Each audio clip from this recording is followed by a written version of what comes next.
Ohio State's university libraries and health sciences library are not only inviting spaces where the campus community congregates, but also resources for instruction and expertise on a wide array of subjects. Together, faculty and librarians can design learning experiences for students that are tailored to their fields of study and level of skills. We offer high integration teaching collaborations, such as co-teaching and access to special collections and archives.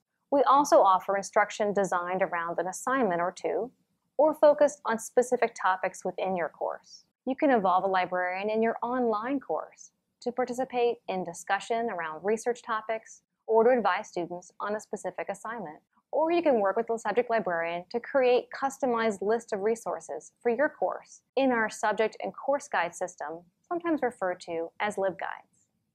At the simpler end of the spectrum are single class visits and online readings. Single class visits on search tools or strategies can satisfy an immediate instructional need. Our online guide to academic research, Choosing and Using Sources, which features topics such as developing research questions, performing strategic searches, and evaluating sources, may be of help when orienting students to academic expectations in college-level courses.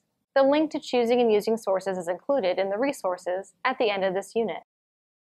Each of these options can have value in the context of your course and in meeting the needs of your students. Some can even be combined together, such as a custom course guide to support an integrated assignment. Consult with your subject librarian to talk about what works for you.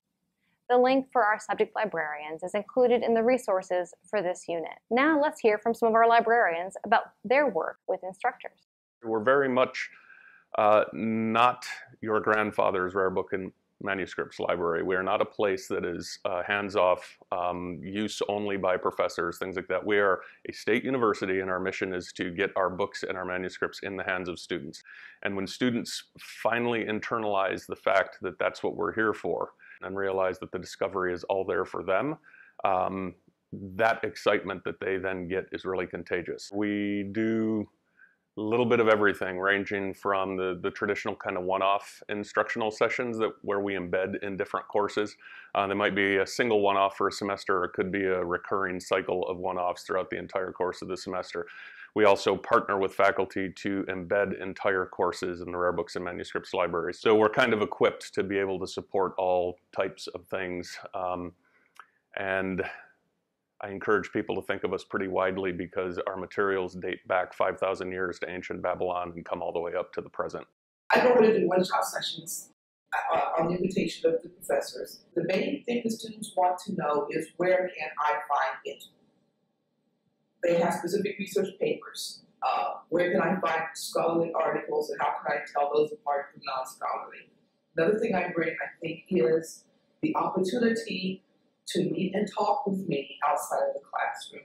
And I think that's very important for students to know, that you can contact a faculty member outside of your school, your major, and sit down and have help. I think that's very important. And the students like that.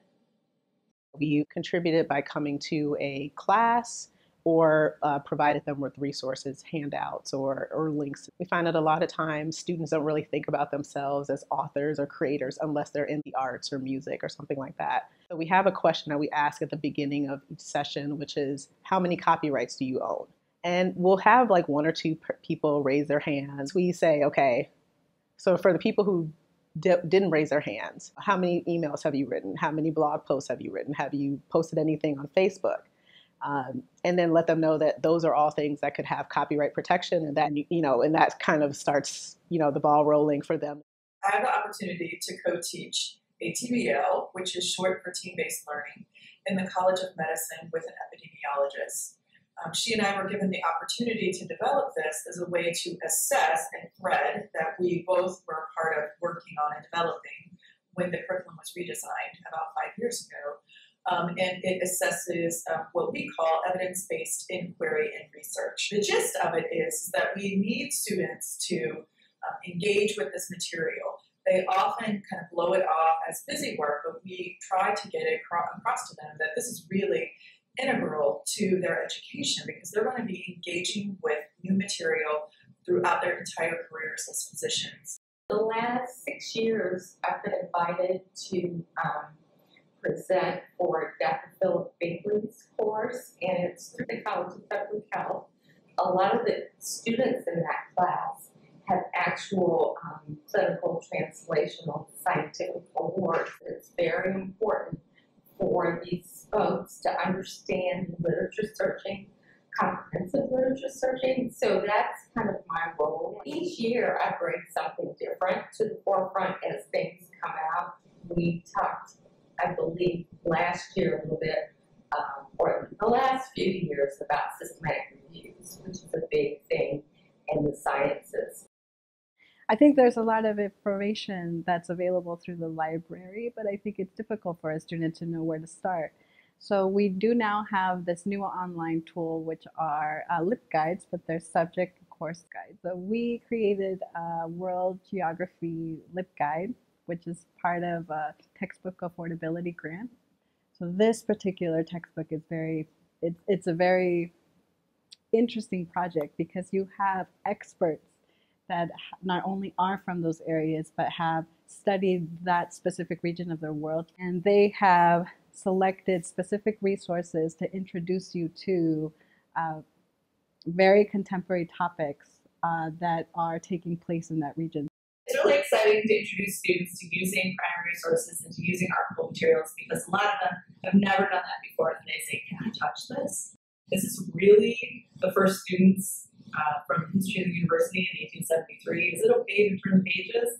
That's exciting because they've a lot of times never seen something that old that's not digitized. The other thing, of course, is the stacks. So they see the 30-foot tall stacks and they see all the material that's available to them. There are certain courses that come one time, so it's one class within the entire course, and they mostly get a tour of the archives. They learn what a primary source is, what it needs to be researched in the archives, but then they may or may not ever come back to the archives. They may come back later in their careers, but not in that particular course. Then we've done other courses where the archives is involved the entire class. The principles of data management are the same.